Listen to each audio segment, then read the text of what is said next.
Thanks for downloading this episode from Teachers Talk Radio. You can find the full schedule and listen back to all our shows at ttradio.org. Enjoy the podcast. This programme has been brought to you by the Happy Confident Company. Our clinically approved, ready-to-go wellbeing and mental health programme will help your pupils thrive. In only 10 minutes a day, you'll be able to deliver social and emotional learning and wellbeing tools throughout your school. To find out more, visit us at www.happyconfident.com. It's time for a fresh start to language learning. Pearson EdXL's new student-centred French, German and Spanish 2024 GCSEs cater to the needs of all learners, regardless of their background, ability or reason for studying. Rooted in learned language knowledge, their assessments are transparent and accessible, allowing all students to showcase their language skills. Through inclusive and relatable content, the new Pearson EdXL MFL GCSEs build a shared cultural capital that helps students develop an understanding of and appreciation for the wider world. Find out more at go.pearson.com/MFL GCSE 24. Hello, good evening and welcome to Teachers Talk Radio, the late show with me, Tom Rogers. Massive thank you if you're listening back to this and you've just started listening.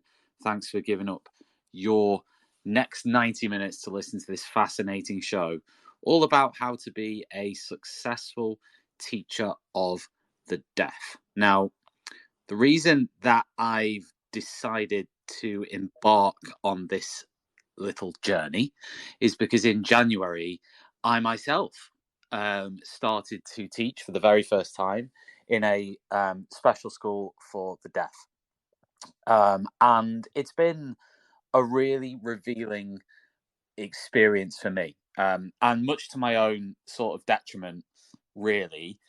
It was a world that I didn't really consider existed. I mean, I was just completely, after working in 8-9 different schools prior to that, and actually you come into an environment where stuff is happening that you've never seen before, and actually there was a little bit of sadness in there for me as well, in the sense that I feel like the teachers, the community, the kids and everybody else involved in schools like this deserve much more attention, maybe than they get on a national level, on a even on a regional level. So there's a few reasons for this show. One of them is a purely selfish one, because I'm trying to teach in a school for the deaf. So this is a new thing for me. I haven't learned any sign yet. I haven't sort of really deeply considered my own practice. So this is going to be great for me to talk to my two guests tonight about how to become a better teacher of the deaf and how to understand what it is that you have to do to become a teacher of the deaf. So we're going to explore a heck of a lot tonight. We're basically going to explore probably the content of a degree at Manchester University in how to be a teacher of the deaf in podcast form, which should be interesting. But certainly it's going to be fantastic, because in a minute I'm going to introduce my two guests who have experience. Both are teachers of the deaf.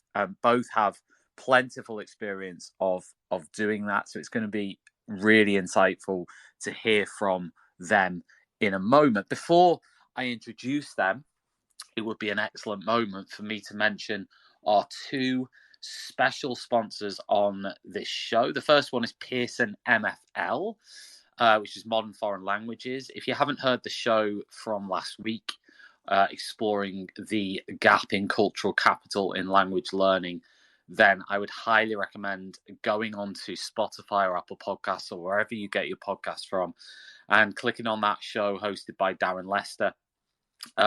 Pearson EdXL's new student-centred French, German, Spanish 2024 GCSEs cater to the needs of all learners, regardless of their background, ability, or reason for studying.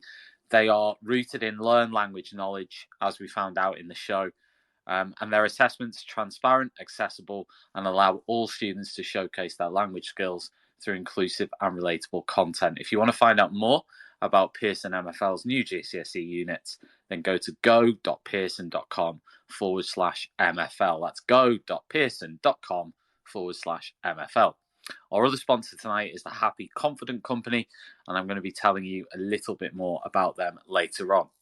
If you're listening live and you want to find out more about our sponsors, you can click into the pinned messages at the top of the space. I'm going to firstly ask Ryan to unmute himself, and we'll just check he's with us. Hi, Good Tom. evening. How are you, sir? I'm good, thank you. How are Excellent, you? not too bad. Do you want to introduce yourself and tell us a little bit about your story as to how you became a teacher of the deaf? So my name's Ryan Brewer. How did I become a teacher of the deaf? Probably like many teachers of the deaf currently, my life in teaching started in mainstream primary, where I taught for several years, year 5 and 6 only, really was my kind of specialty. And then I was really lucky that I got a little boy with Down syndrome came into my class one year, who was just an absolute delight. But he had hearing loss, and his peripatetic teacher of the deaf came in to visit and introduced herself. I'd never heard of a teacher of the deaf. I didn't know they existed. And at this point, I was already 5 years into my teaching career and kind of was like, oh, what do you do? And had a chat with her and just found it quite interesting. And then, I got more inquisitive, started having a look into it. I'd actually done my PGC over at Manchester anyway, and then realised that they had a course. So I decided eventually, I was on the route to kind of more senior leadership in primary, and decided that probably wasn't for me. I like being in the classroom a bit more. So decided to go down the master's route at Manchester. My school were really supportive. They kind of supported me through that, allowed me to go part-time so I could do it. And then I've been at my current school for 3 or 4 years now, which is a through school for deaf children. And I absolutely love it, and I haven't looked back since. Fantastic. And full disclosure, myself and Ryan are colleagues in this particular school. We won't name the school, but it's a fantastic school, great place to work. I'm really excited to have you on, Ryan, because, from a distance, the work you do is phenomenal. So that's really amazing to be able to talk to you tonight on this. So you've before I ask Ryan any more questions, I also have Corrina. Corrina, can you introduce yourself, please? Hi, my name's Corrina, and I am a peripatetic teacher of the deaf. My history or coming to teach the deaf is actually quite similar to Ryan. I was a primary school teacher for nearly 19 years and had a wide range of experience across all year groups from early years through to year 6. And as a primary school teacher, I felt like a bit of a jack of all trades, but a master of none. So I decided that I really wanted to explore becoming a specialist in something. And that's sort of how I came to being a teacher of the deaf. I investigated different opportunities, particularly within SEND, which was a particular area of interest. One of my ex-colleagues had become a qualified teacher of the vision impaired. So I had a chat with her, and from that chat, so my journey to becoming a teacher of the deaf started. I joined the authority that I'm currently at, and I did my qualification at Birmingham University, and 6 years down the line, I still love my job. Wow, fantastic. Right, I want to there's a heck of a lot that I want to get through this evening, but I thought a really nice place to start would be to talk a little bit about the students that you both teach. So Ryan, maybe starting with yourself, what are the students' sort of levels of hearing loss? and how does that impact their learning, and what are the implications of deafness on sort of cognitive and social and emotional development? What are your students like, apart from obviously being wonderful people? So at our school, most of the pupils are at least moderately have a moderate hearing loss, all the way through to profound. So we have probably a large majority of our profound. That being said, because we're in 2023, lots of our pupils have got cochlear implants or really half decent hearing aids, but then we have quite a number of pupils who are Steiners who can't access that technology as well. So we've got a real mix of children. In terms of how does it affect their learning and social emotional kind of stuff, really it's that classic of hearing loss. It's their language delay and language deprivation that's the key to it all, really.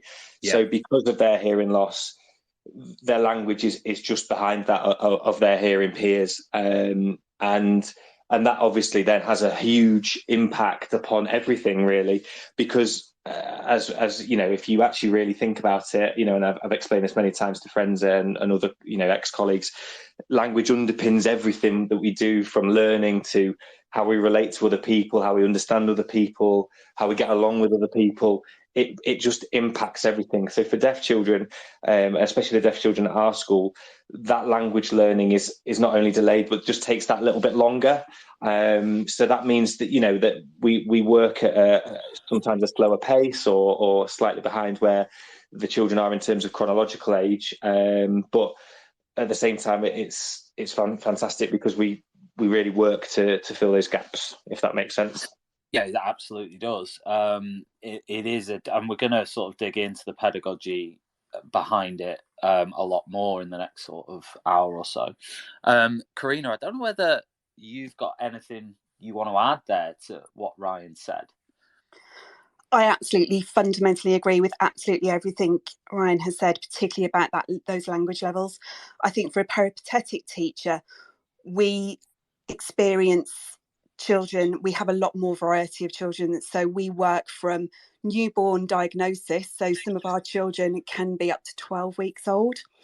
And the eldest young person on my caseload is 19. So that's a huge, huge range.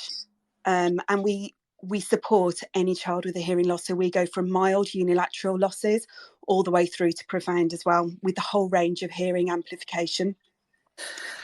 Do you think that, I mean, again, this is me coming in really from that sort of ignorant perspective in the sense of like, up until January, I didn't know anything about this. But how do you think deafness impacts because we've talked about like the cognitive, social and emotional development. Yeah, we understand. But how does it actually impact? Does it impact their personality makeup? Does it make them more resilient? Does it make them more, are the sort of traits that, I mean, does that play into it at all? I think it fundamentally does. Our deaf children, particularly in mainstream children, are often the only deaf child within that school. So they have to be really resilient in the way that they try and keep up with their peers at times, particularly in noisy classrooms. In a mainstream classroom, they are such noisy places, and rightly so. So our deaf pupils really need to find ways of overcoming that, and whether they become very resilient and very good at advocating for themselves, standing up for themselves, telling that teacher off when they need to, or asking their friends, can we go somewhere quiet to listen? They really learn about their deafness. They are the absolute experts in their deafness. And in a mainstream school where they're often the only deaf child, they are the people that need to advocate for themselves. And that's something we really do try and support and teach them. Yeah, I mean, with your role, are you sort of going into schools and helping specific children? Partly. Yeah. The role's huge. With a 12-week-old baby, we're going in and supporting families. So we're getting to know we're giving the families that information that they need so that they can make informed decisions about where their child's journey is going to go, whether that's a sign route, whether that's an amplification route, whether it's a bit of both, and taking forwards whether they're going to go to a specialist focused provision or specialist deaf school going on. And then when our young people hit education at nursery or at school, we are then there to support the staff who often, had never encountered a child with a hearing. So for empowering that staff and that staff team and that whole school to embrace deafness, to learn about it and to be able to support it and to support the access for that pupil, but also to support the other children in the class and to support that deaf young person within that mainstream. Some young people will need additional support from myself as a teacher of the deaf, so we might offer weekly one-on-one teaching sessions to really help them to close the gap. Other young people maybe need a check on their amplification every 6 weeks or so, and to check in with them to check everything's okay, to check on learning levels, to check on social, emotional, mental health. There's a whole wide range of support then that we offer those young people in education. Yeah, spot on. Ryan, I mean, I know I asked Corrina there about this sort of but this sort of idea of sort of common traits in the students, because you've obviously you've both worked in that mainstream setting. You've then come in to become teachers of the deaf, and Ryan, you now work in a special school, one special school specifically. Have you noticed any sort of common threads or traits? Are there any sort of common characteristics that you think are different when it comes to the group or not? I think similar to Corrina, the children are really, really resilient in many ways, because they have to advocate for themselves, because they might be the only deaf person in their house or in their local community. On the flip side, where I work is a little bit different, because all the children in the school are deaf.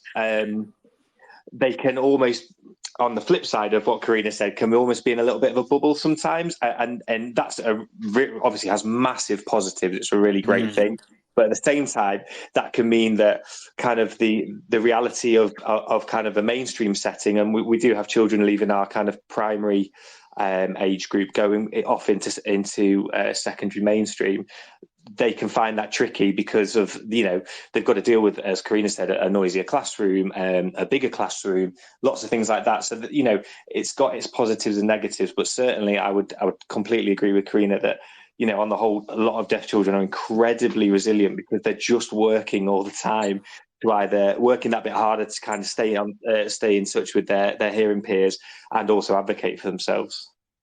Yeah, I mean, what I want to get into next, so we've sort of established, okay, we've established that there are groups of deaf children, whether in mainstream or whether in special schools. We've talked a little bit there about the sort of the impact of deafness on their cognitive and social and emotional development. I mean, I want to sort of, just before we move on from there, Corrina, the social side of it, how would you say it impacts their social development,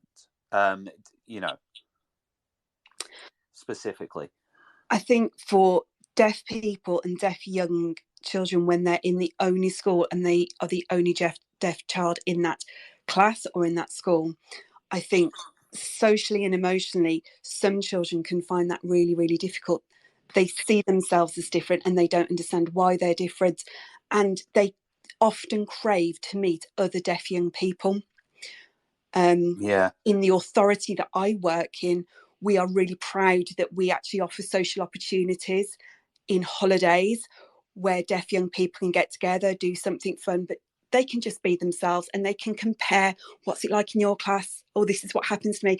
And having that time to be able to talk, to socialise, to make friends, and to know that they're not the only deaf person in that local community is really important.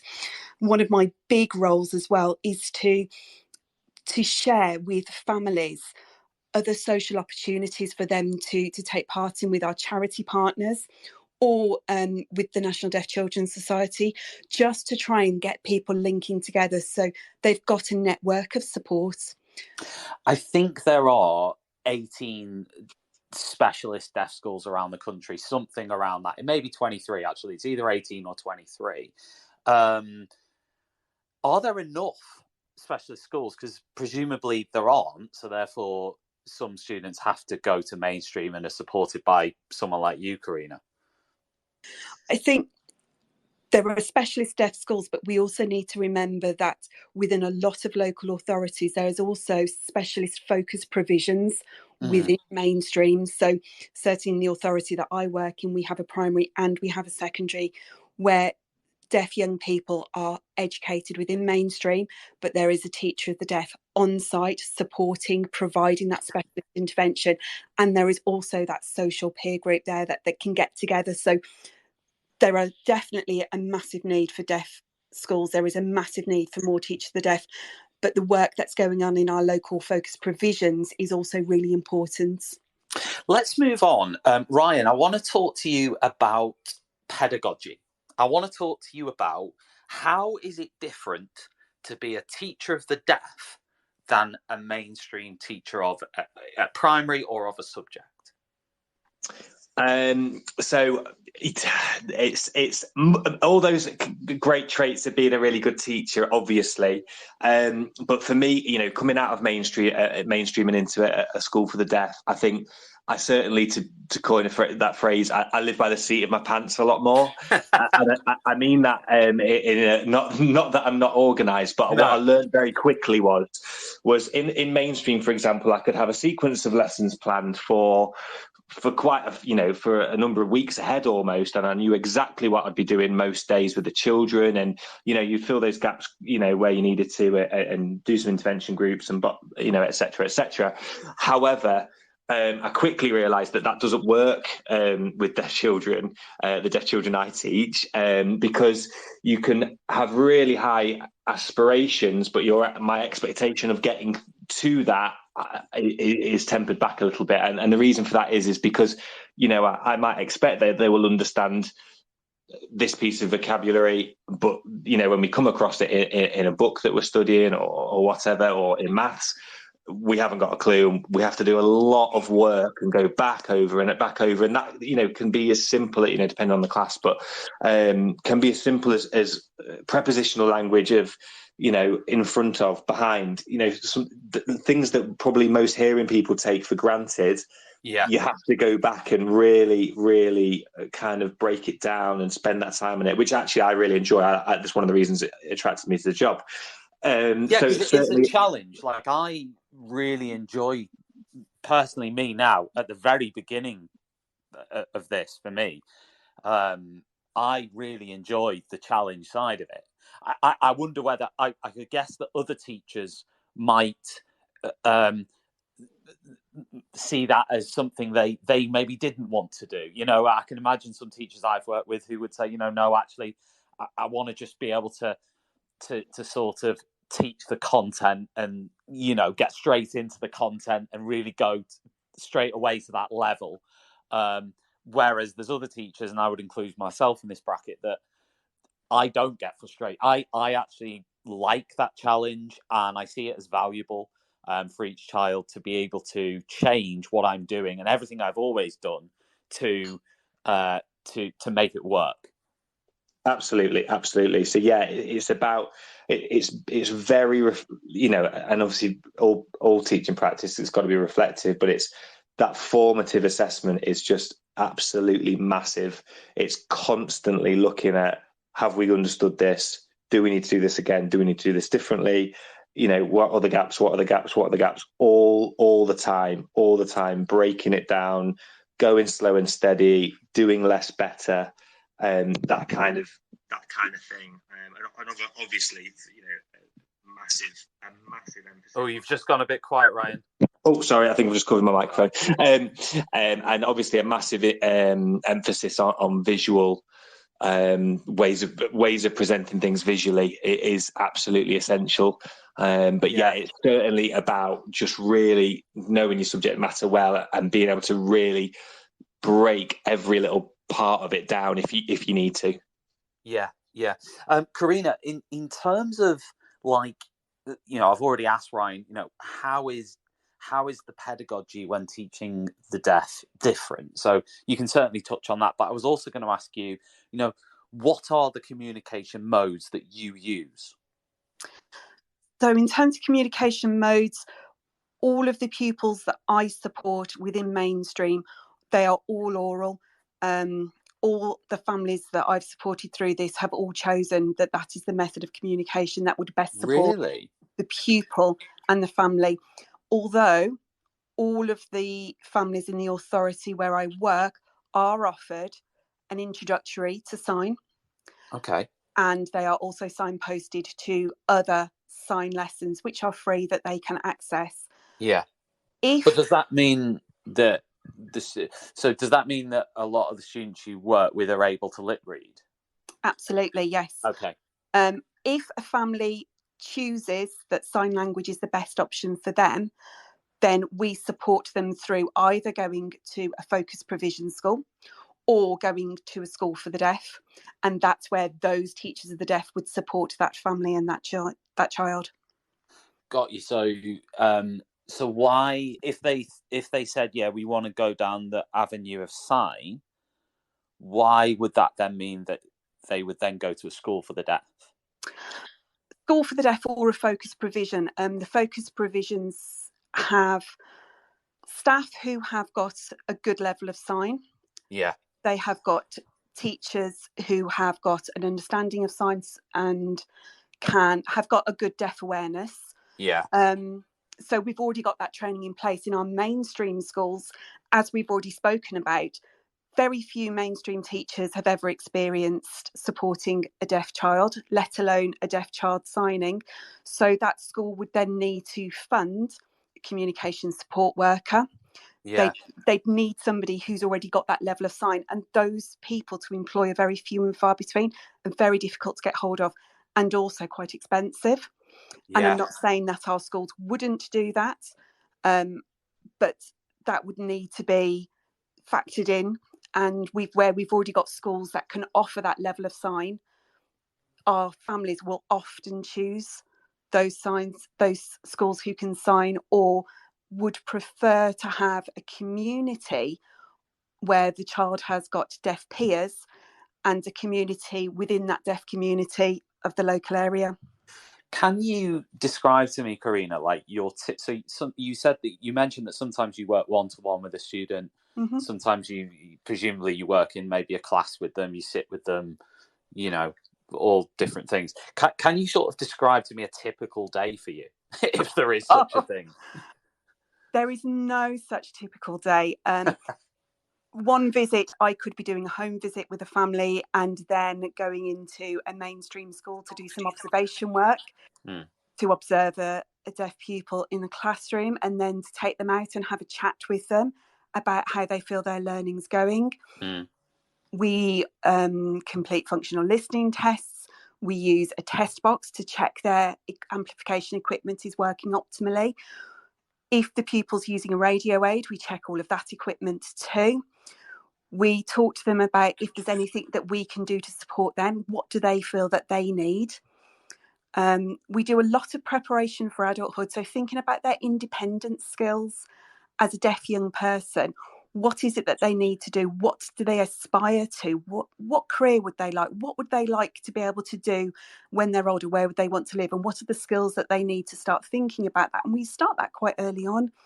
We also dig quite deeply and explore their social, emotional, mental well-being within the class and within their society as well. So we do all sorts. Yeah, because there's almost sort of a counselling dimension there, isn't there? Absolutely. Yeah. And particularly for if deaf teenagers are starting to find things a little tricky, they are starting to question why they're deaf. They sometimes feel quite socially isolated. There's a lot of support there that needs to be offered, and also a lot of support at key transition times. So going from a nursery to a primary school, supporting the parents within that transition, because that's a really tricky one, as well as going to secondary school, another really tricky one, and into a post-16 setting, preparing the young people and supporting the families through that journey is really important. Yeah, absolutely. This show is brought to you in partnership with the Happy Confident Company, who I mentioned earlier, who provide clinically approved, ready-to-go wellbeing and mental health programs to help your pupils thrive in only 10 minutes a day. If you're interested in that, you can visit them at happyconfident.com to find out more. Ryan, the thing I was going to ask you about next was which sort of leads in well from what Corrina's just said, actually, which is about aspiration in the classroom. So in your classroom, to put this bluntly, who are the role models for the students in your classroom, and what do they aspire to do and to be? And has there ever been, challenging or difficult situations for you where, you're thinking, can they do that when they're older? Yeah, so I mean, at our school, we're really fortunate that we've got some absolutely brilliant deaf role models who are members of staff, which is obviously really fantastic, and something that we can draw upon a lot for the children. And that's they can see that these people are doing fantastic things in their career, and we really draw upon that. For my current class, it's usual, if I'm really honest. We talk a lot about, just as Corrina said, what we want to do when we're older. As any teacher would, I talk about what I wanted to do when I was older, which was I wanted to be a pilot at one, things like that. I talk about what my friends do. I talk about careers, opportunities, experiences, just lots of open discussion and things like that. Obviously, for those children that it might be more tricky, shall we say, to kind of get to those aspirations. Well, we talk about what we'd need to get there. Just those same things that you would do in a mainstream, any mainstream setting. Obviously, for me, in terms of primary, it's a little trickier because they're all under 10 years old. But certainly we talk about what are the values, the morals that we have to get there. And we're really lucky at the minute, as many people will know, we've had this kind of flood recently, mainly because of Rose from EastEnders and Strictly, who's just been this absolute, for certainly when I was doing my Teacher of the Deaf qualification kind of 5 years ago, I would try and look for kind of a deaf role model, a really well-known deaf role model to talk about with the children. And she has been genuinely an absolute beacon of someone you can really discuss with the children, and who were even in her documentary that she put on BBC last week, very open about still the barriers that she's got, but how she's overcome them and things like that. So it's high aspiration for the children, absolutely, because as I said early on in the show, for many deaf children, it's just language delay, and that can be overcome. It's not a cognitive issue, it's just language, and there's certainly no reason why deaf children can't aspire to do great things. Absolutely. Corrina, do you have anything to add to that on this idea of aspiration? No, I absolutely fully agree that it's something that we talk with our pupils about. Certainly in my role, from a very early age, we talk about what pupils are really, really good at. What do they love? And we try and foster that and nurture that. And then we think about how they can be supported going forward. And with young children, these things are going to change in time. And that's wonderful, because we can then look at the different things that they enjoy and we can widen it out. And if we start thinking about it and using, as you say, the example of Rose and other examples of people who have achieved great things, even though they have experienced difficulties. And I think that really helps to encourage our young people to believe that they can achieve whatever they want. And it's interesting, isn't it, Corrina, in that technology has developed at such a rate with artificial intelligence and generative AI, that actually a lot of the jobs that 20 years ago might have seemed very, very difficult for people to be able to do, with this new technology, it does open a lot of doors, doesn't it? I would presume to, future careers and stuff. Absolutely. And the young people who have this technology are teaching me about it because they are the experts in it. So these new generation of hearing aids that our paediatric children have got with this Bluetooth technology that they can link to anything, we can add extra bits of tech to help them to link up to their Xbox, their PlayStation, whatever is tech it is that they're wanting. But also things like speech to text apps, which are really, really useful for our young people. So there's lots of different technology, and it is evolving and changing all of the time. And I think that's one of the things that we need to do as professionals, is attempt to keep up with it in this very fast-paced, changing environments. I'll ask you both this, but there's a comment here from Polly who says, teachers of the deaf are invaluable. Sadly, it is really hard for deaf people to get qualified. I don't know whether, Polly, you mean teacher. It is difficult for teachers of the deaf to get qualified. I think that's what Polly means.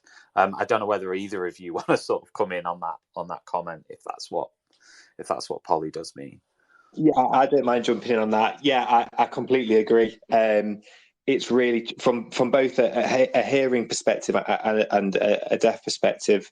Certainly, I was very lucky that I got a kind of scholarship towards some of my fees. I was single at the time, with no children and no commitments, and I was working for a school that were really supportive. So I was able to kind of fund my masters and £10,000 and a loss of earnings for a couple, by going to a 0.6 contract for that year, and it didn't impact me too massively. Now, obviously, if you're, further on in your career, or you've got children, etc., dropping down to part-time and paying £10,000 or adding a postgraduate student loan is a big expense. So that's really tricky.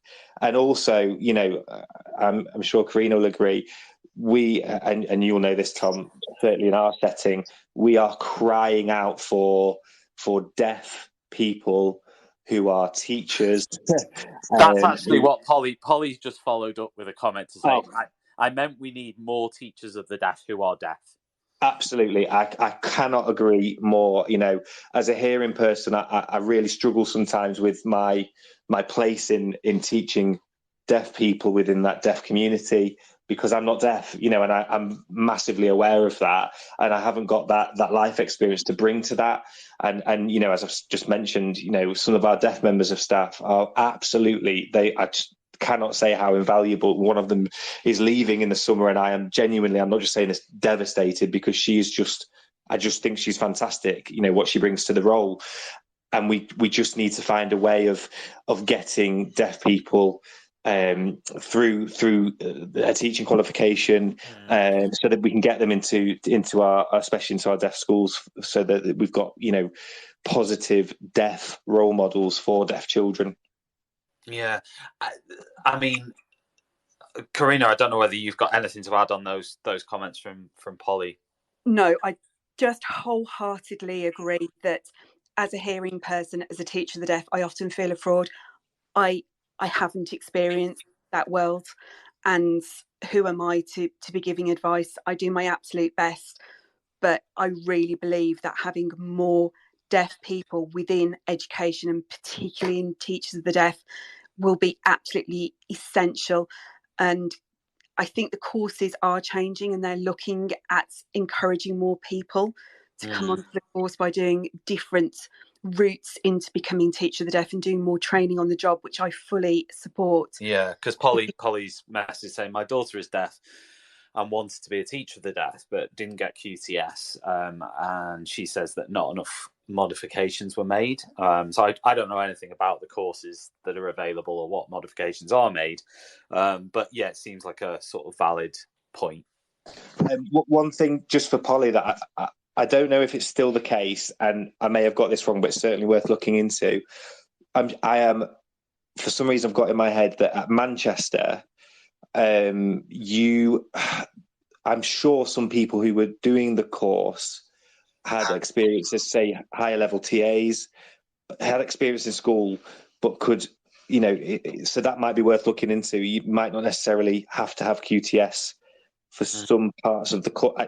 don't quote me on that. It's just certainly worth looking into. And certainly, you know, Helen Chilton, who runs the Manchester course, for example, and everyone I've come into contact with who run those courses, to be fair, are brilliant and really personable. So you can actually, you know, drop them a line or drop them a message, and they will discuss kind of your personal situation with you, I'm sure. Yeah, fantastic. Listen, I want to ask you both next. I'll start with Corrina on this. How do you encourage learners who are deaf to express themselves? So I think in primary school, in the mainstream, I have seen that our primary school teachers are really good at fostering those really close relationships with their pupils, and particularly those deaf pupils after they've had a whole load of training from me, supporting the teachers to encourage them to talk to their deaf young people and to listen to them. I also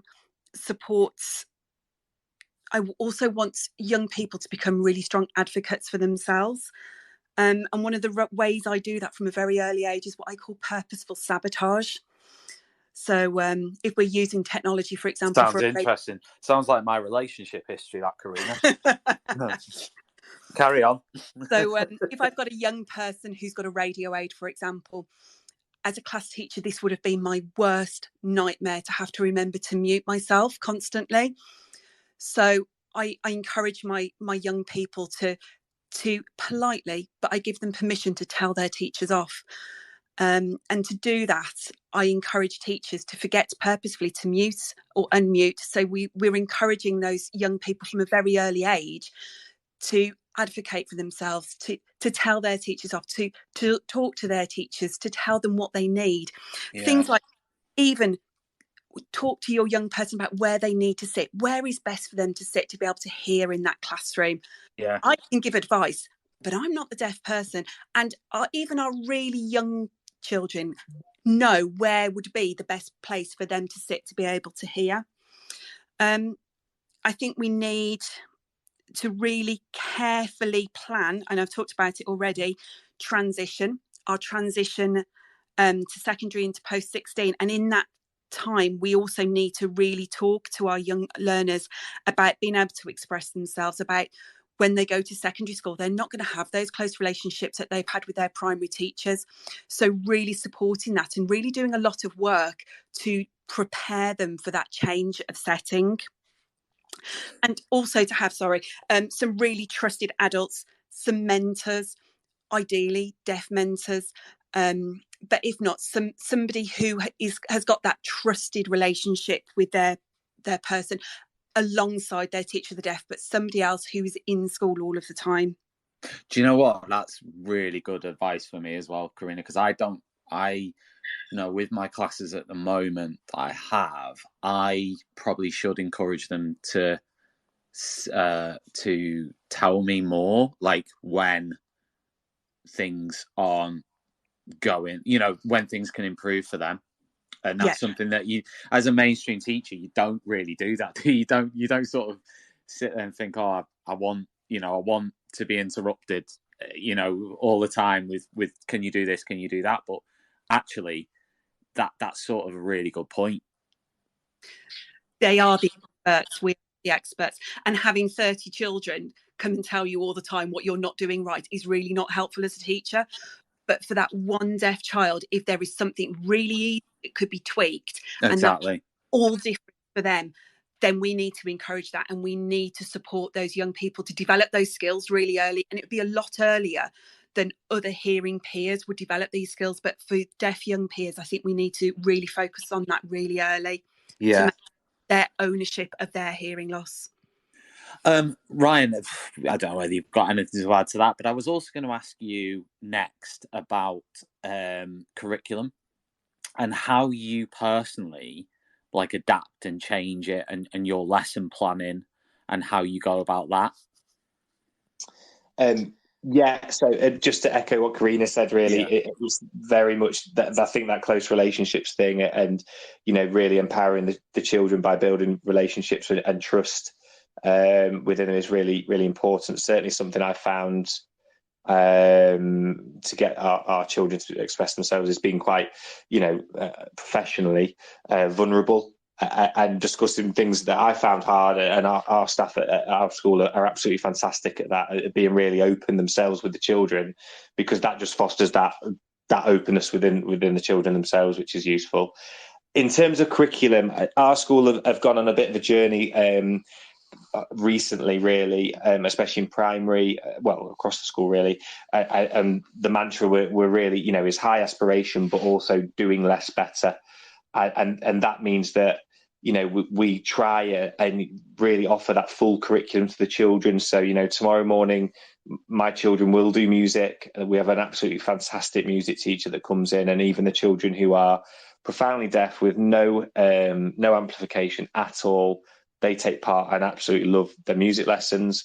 But yeah, we certainly, in terms of curriculum, we try to do less, and by less I don't mean very little, I mean just a little bit less, but really well, to make sure the children understand it. But we also, are comfortable in our own skin in terms of saying, actually, recently we've done this in terms of summer play coming up this week, saying we need more time. We've just got to take off the gas off the curriculum and come off that curriculum treadmill that sometimes, certainly, I've experienced when you're in mainstream, if that makes sense.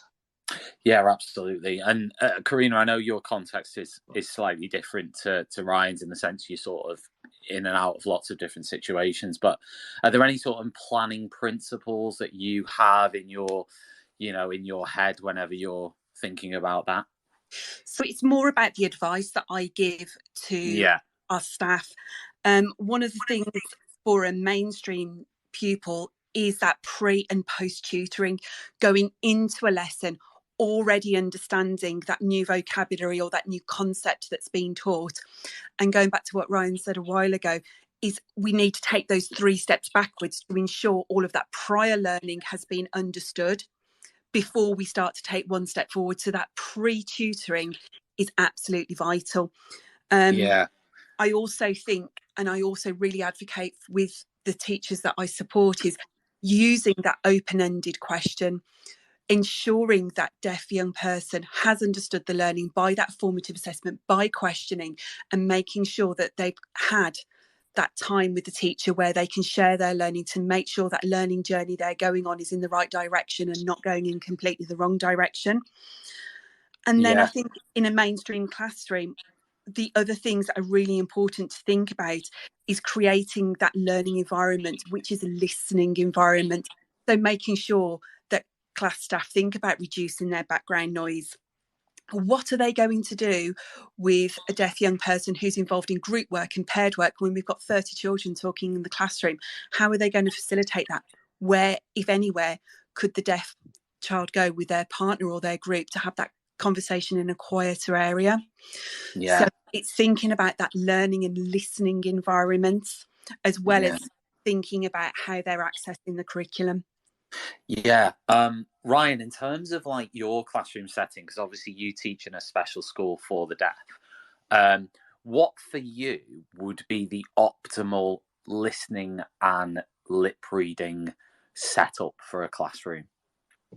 I'm sure it's probably similar to what Corrina would say. So well lit, acoustically optimal.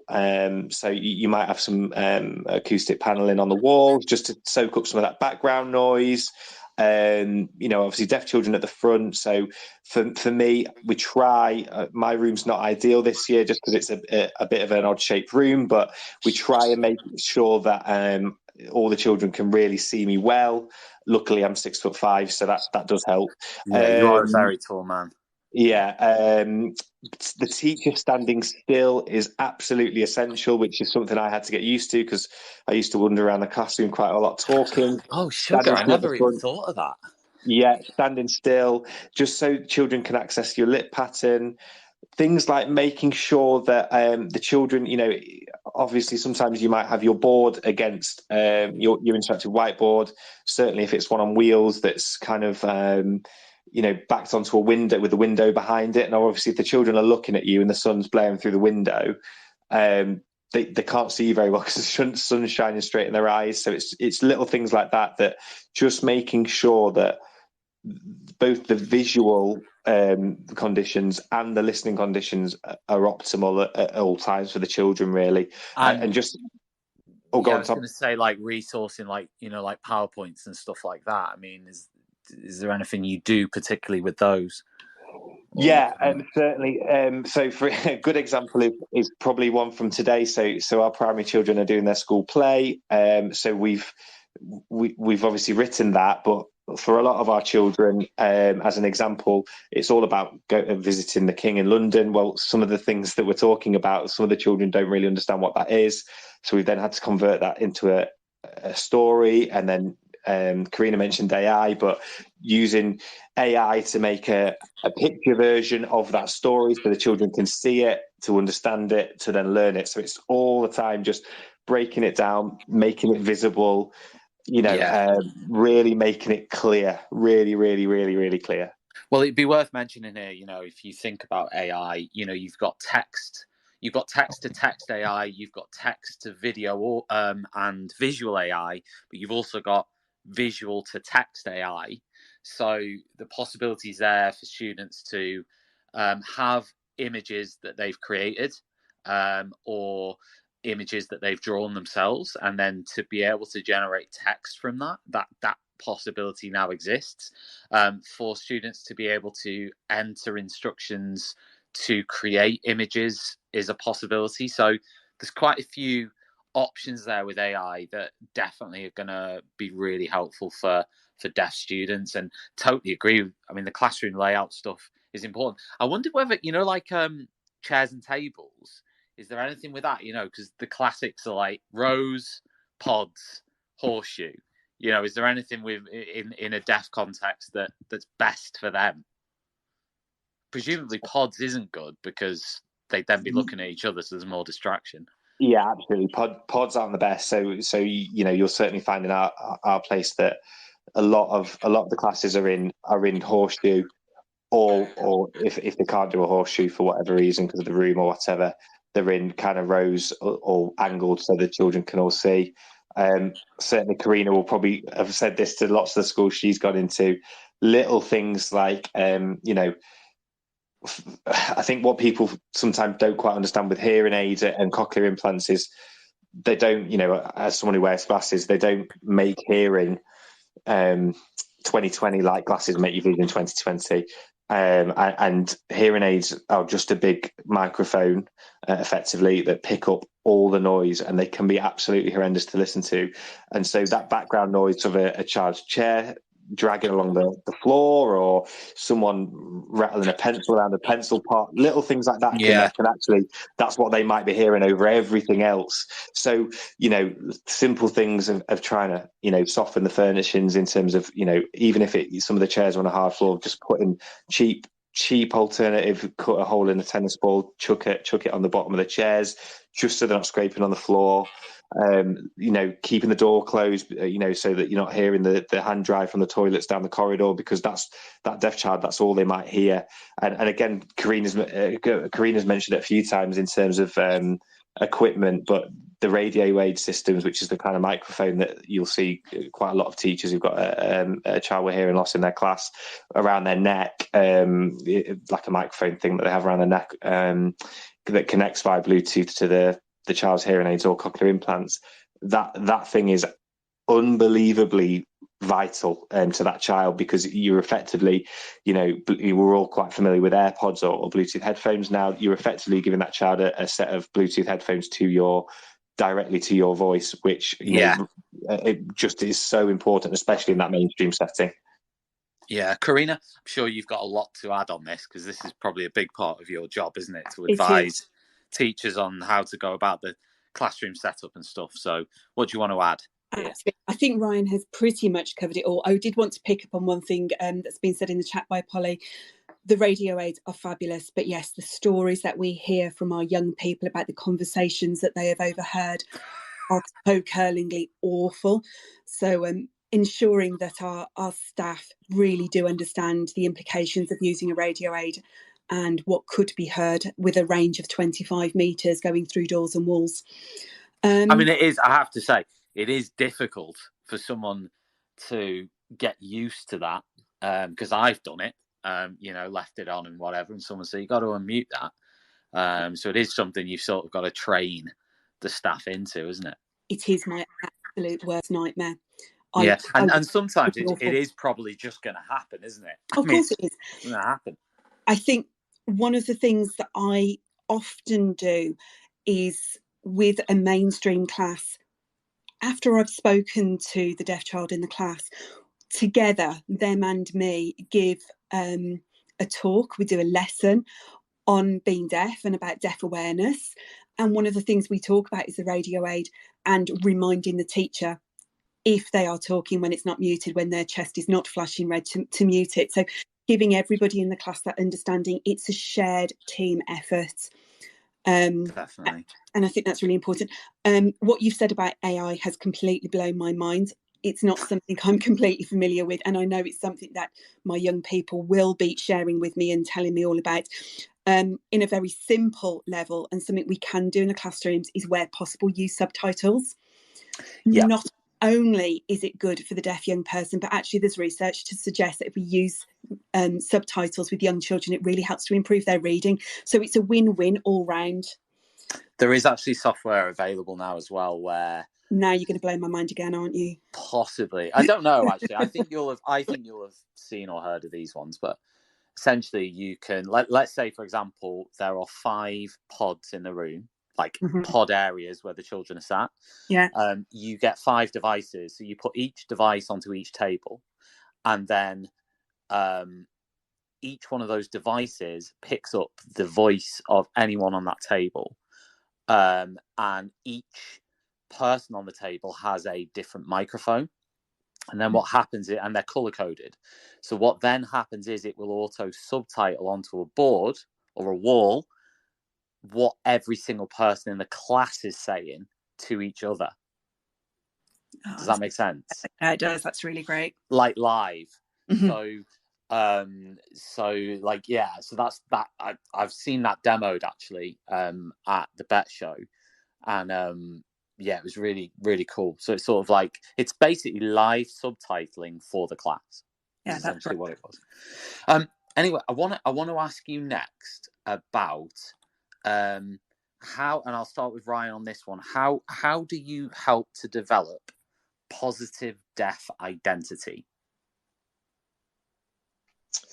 We as I mentioned, we've got brilliant staff who are deaf, so that is a massive, that really helps. We do, it's built into our curriculum. We do a lot of our history topics are based on, or our art topics. So, for example, my history topic this term and my art topic are both based on, for example, my history at the minute is based on the development of hearing devices since the 17th century. Oh, really? Yeah, and wow, that's so cool. Yeah, and then deaf art. So we're looking at 2 deaf artists from America for our art topic this term.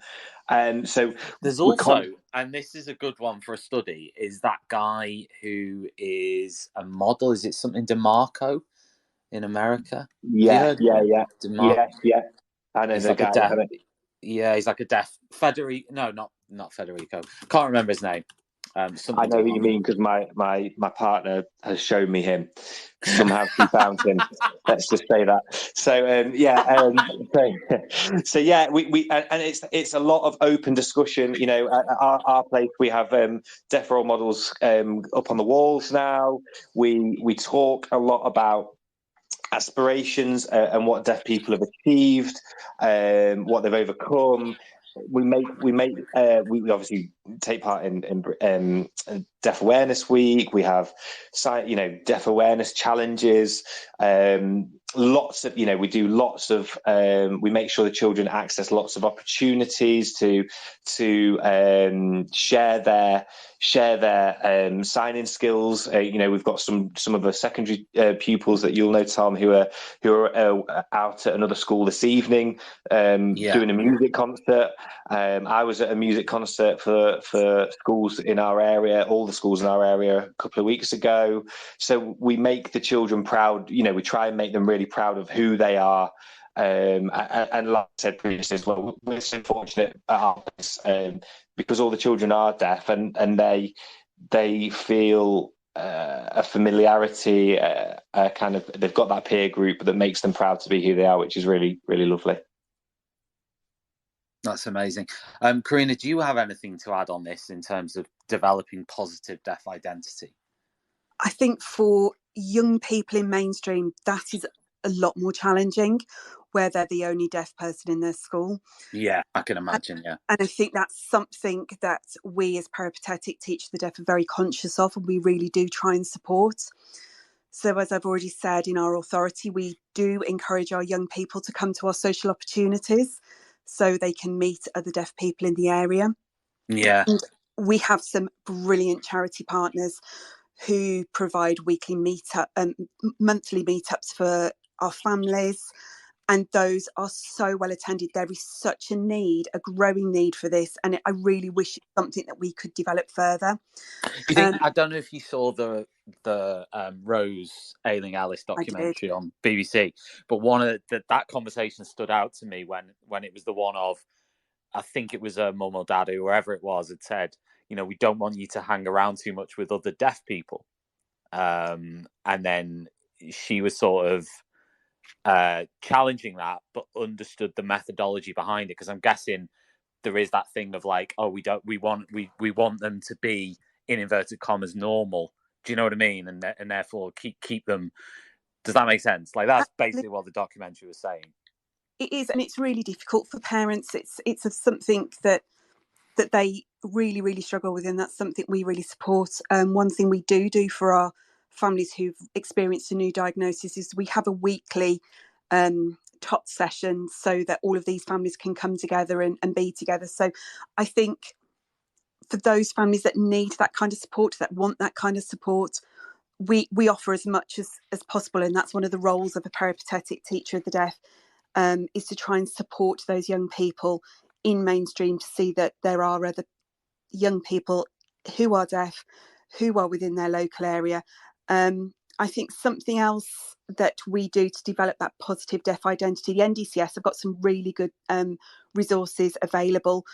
One resource is the Deaf Healthy Minds resource, which is fabulous. And for the older people, Deaf Works Everywhere, supporting that transition and that idea of what are we going to do in adulthood, what support is available. And that's something that's in my authority we've taken on, and we do a lot of that support going forwards.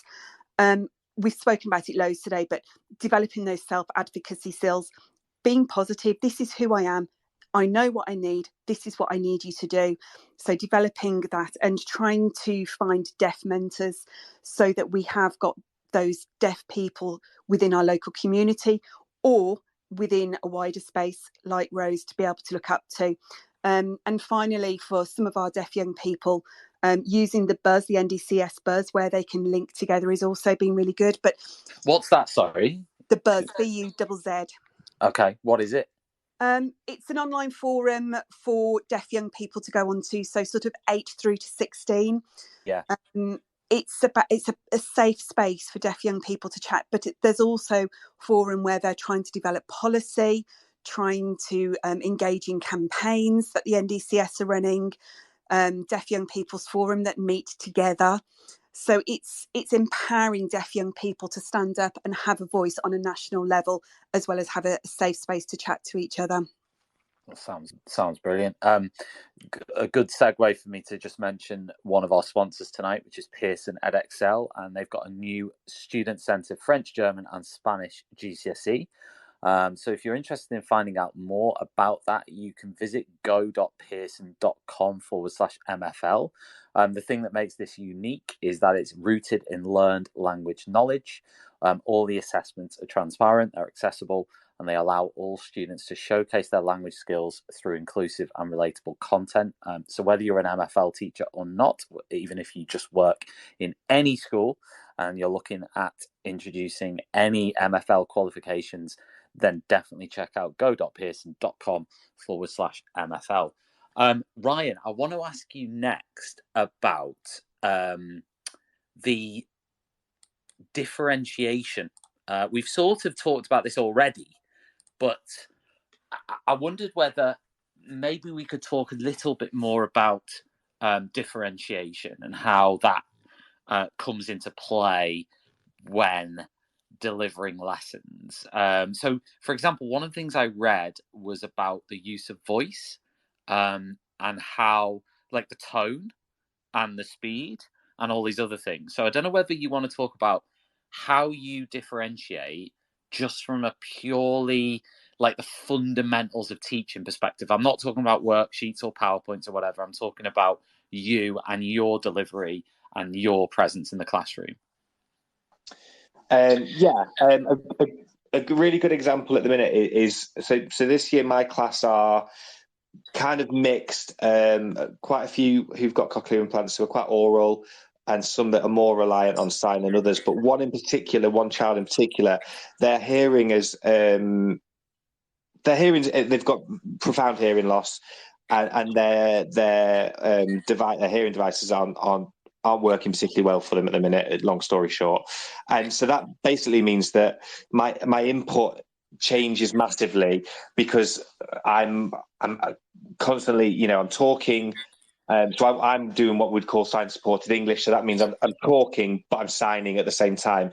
And that means that I'm trying to give high quality language input to those children that are more reliant, say, on my speech, but also trying to give that input in sign language to those children that need that sign. So that's always a massive consideration. And for me, sign language is its own language. That's really important. That question that I always get, when people say, "Oh, I'm a teacher of the deaf," and people say, "Oh, you know sign language." Well, it's not as simple as that, because to be a fluent signer, it'd be like you've got to be living in a signing world all the time, and frankly, if you were fluent in Spanish, you'd probably be living in Spain. I come home and I talk to my partner, and no one else I know signs. So if that makes sense. So how did you learn it? You must have taken you ages. Well, I'm still learning. Yeah. We're really fortunate at our school. We have a deaf tutor who teaches the children, but also kind of teaches the staff as well. So I'm learning. I'm constantly learning from the children, and I have to, back to fundamentals. If there's a piece of vocabulary, obviously a lot of my teaching is very. I'm trying to kind of constantly, as I'm planning, think about what vocabulary do I think the children are going to struggle with. And I have to go back I have to look up the vocabulary in sign before I teach it. So that's really changed the way I teach.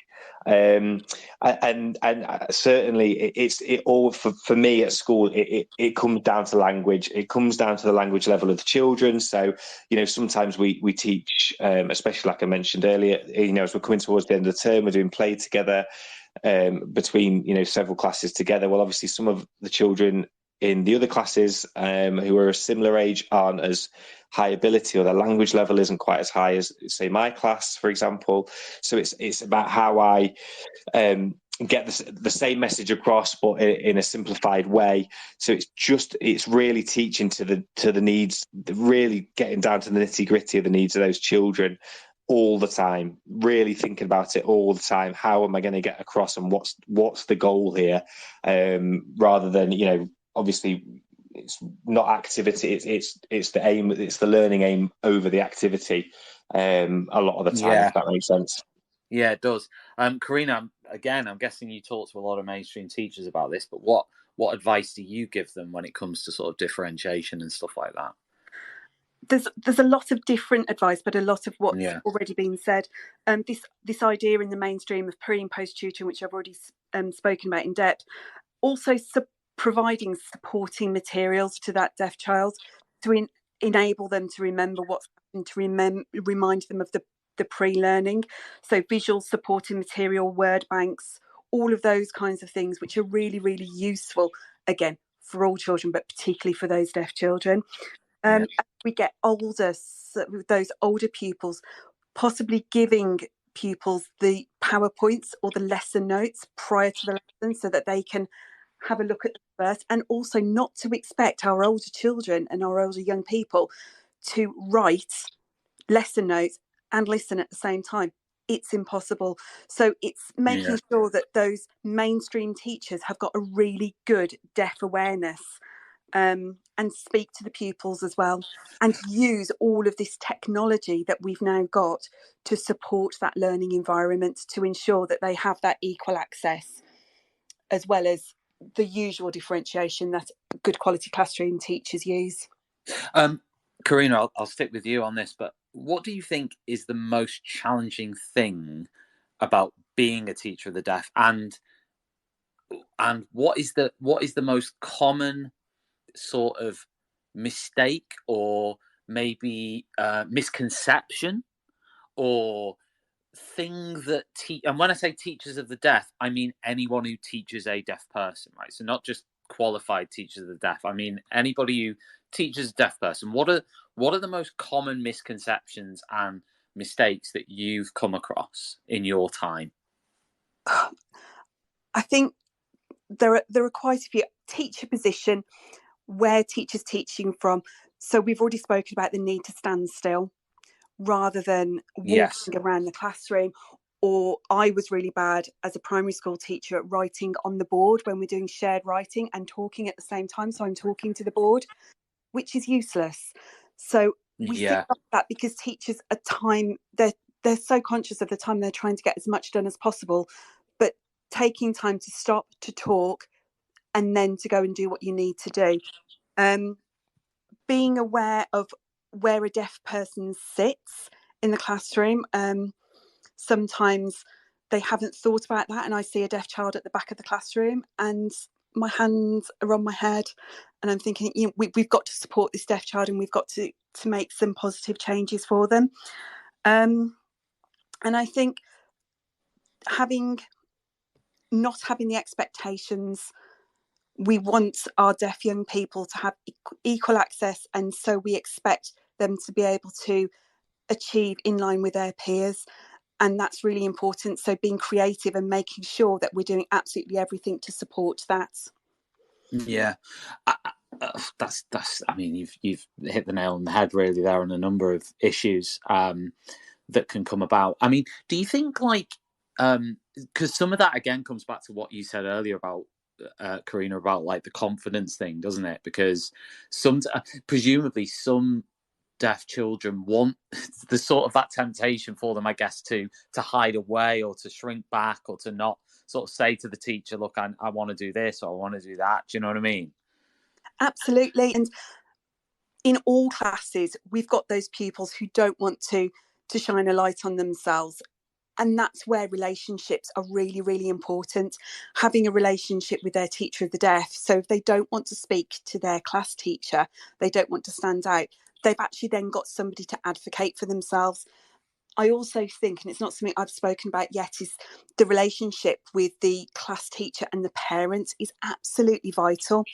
Our deaf young people may not want to say the issues that they're experiencing in the classroom, but they may go home and they may tell their parent everything.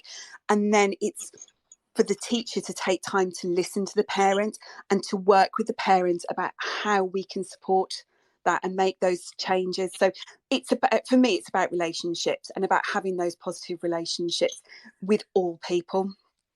Ryan, what do you find the most challenging thing about being a teacher of the deaf in a deaf school? So in a deaf school, it's that constant.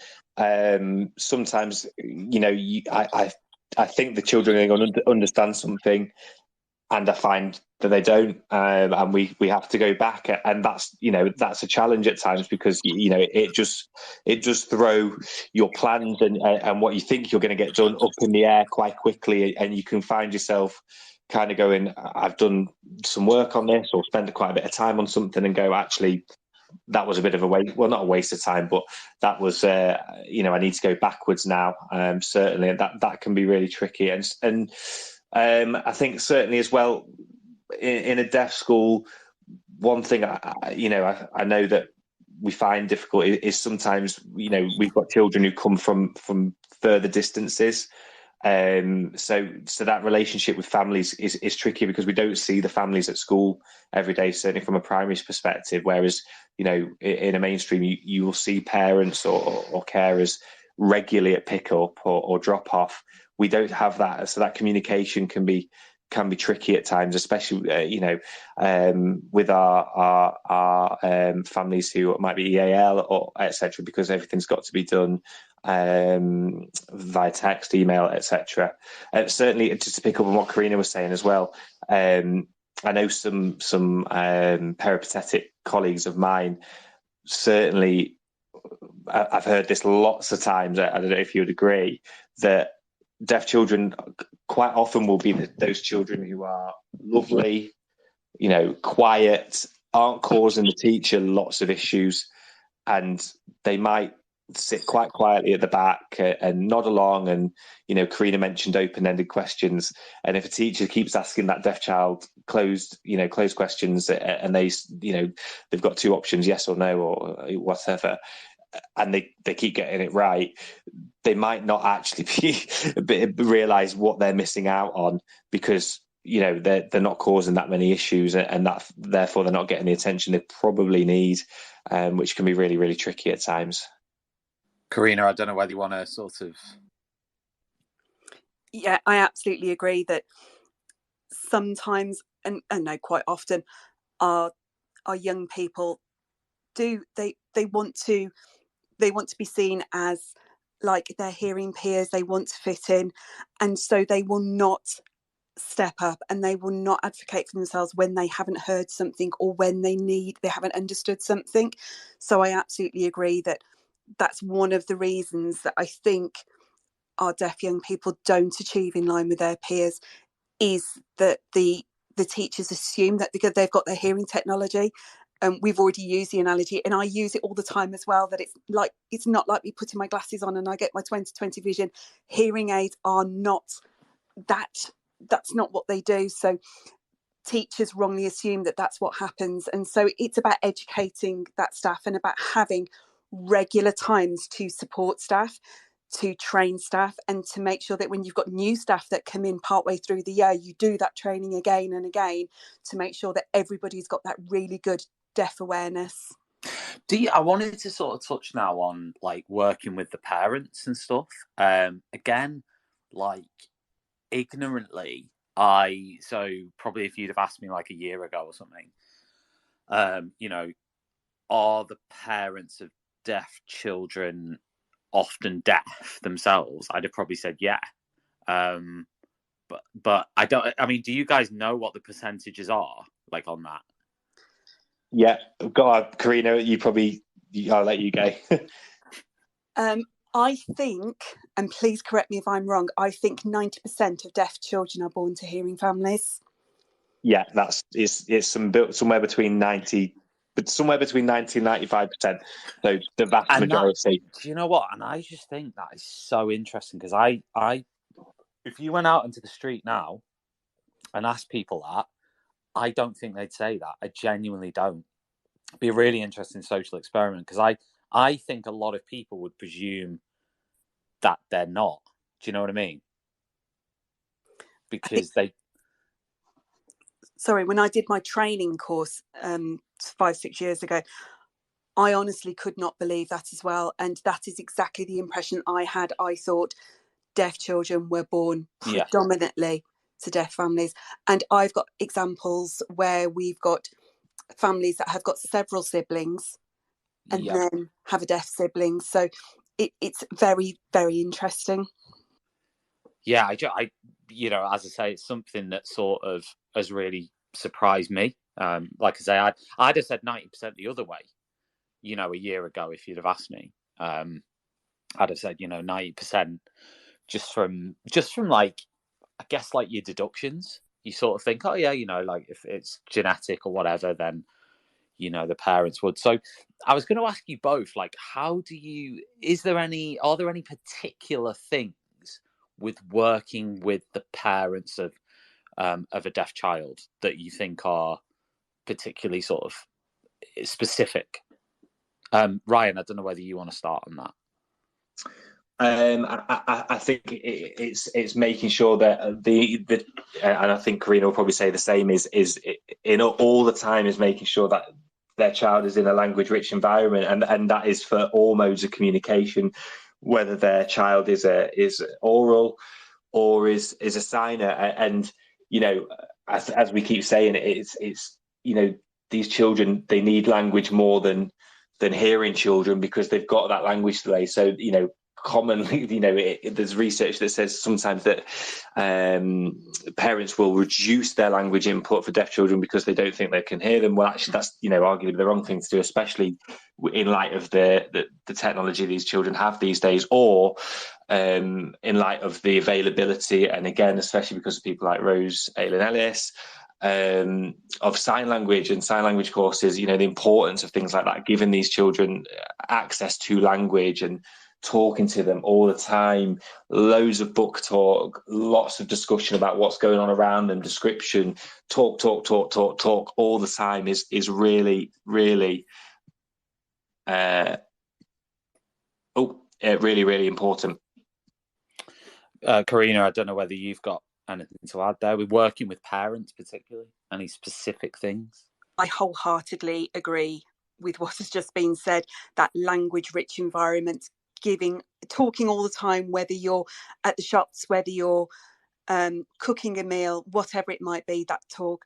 I think from my point of view, we support parents at the very start of their journey at diagnosis. So also it's about listening to parents, and it's about supporting parents on the journey that they wish to take, and empowering them to be able to be confident to make those decisions.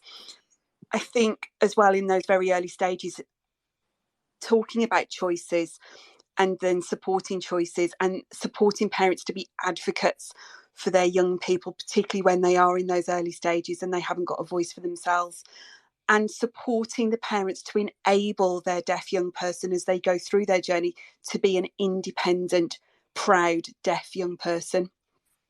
Yeah. Wow. Yeah, absolutely. We're coming towards the end now.